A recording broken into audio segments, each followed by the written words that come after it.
And let's get reaction from Poland itself. Tomasz Szatkowski is the Polish ambassador to NATO and joins us live. Tomasz, thanks for being with us today. I want to first just get your reactions to these comments coming out of the Kremlin, which called the reaction from Poland and other NATO allies absolutely hysterical. How do you respond to that? Well, first of all, thank you for having me. As regards our reaction, I would like to say that today, when I briefed allies during the meeting of the North Atlantic Council, all allies have expressed their appreciations towards cool-headedness, calmness of our response, because as you might have noticed, we have waited some time until we were more or less certain what happened, and we didn't issue any attribution prematurely. We also didn't rush into conclusions. At the same time, we have to keep those facts in a certain context. We have to keep proportions. Nothing would happen, no accident, no incident of that nature would not have happened unless Russia, first of all, didn't attack Ukraine.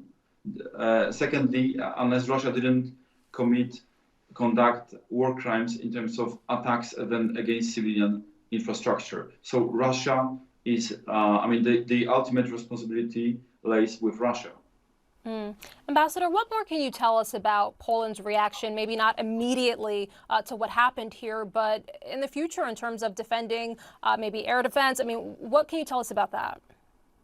Well, first of all, the immediate reaction has been that the government has ordered specific units of our armed forces to increase their readiness. That, first of all, pertains to those units that do with situational awareness, like Air Force, specific units that are scanning our airspace with radars and so on and so on. We, of course, engage within the alliance. I was briefing the allies today. I was also engaging with the Secretary General and the Supreme Allied Command Europe, and to make sure that all the measures that are put in place by NATO are sufficient, because we have to bear in mind that since 24th of February, NATO is in a very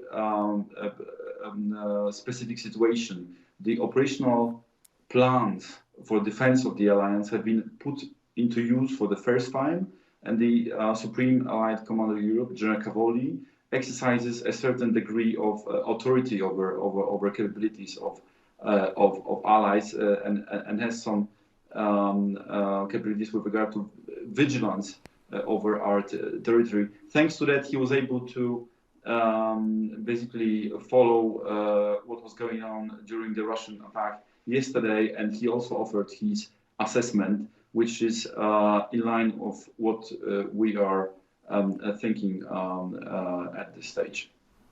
Ambassador, do you think that this changes the calculus at all, this this missile launch or this missile attack in Poland? Do you think that this changes the calculus at all for NATO in terms of the type of weaponry that may be needed in Ukraine or steps moving forward?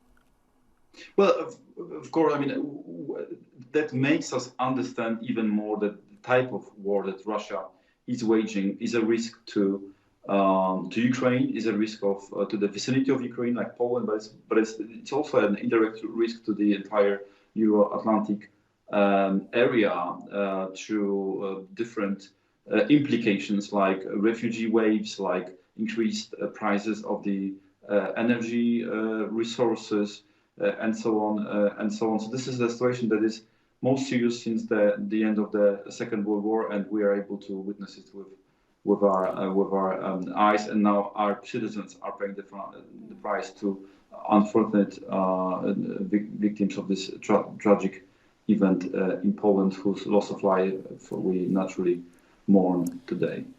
And it absolutely was tragic. And to that end, Ambassador, I'm just curious, what can you tell us about how the people of Poland are feeling? We just had our correspondent there on the scene who talked about the fact that people in that town are feeling frightened, are feeling uncertain about whether this could happen again. What can you tell us about how Polish people are feeling after this incident? Well, a certain level of apprehension is understandable. However, I think the government, together with all political forces, are doing a lot in order to reassure the population that, first of all, we are sort of in control of the situation, and we are also cooperating with allies, and hence a lot of communication between my president, my prime minister, and the world leaders like President Biden yesterday, Secretary General of NATO, and many others, and lots of allies, many partners around the globe have also expressed their solidarity and condolences, to which we are naturally thankful. Ambassador, thank you. Thank you for the time today. It's Ambassador Thank you Tomasz very much. Szatkowski.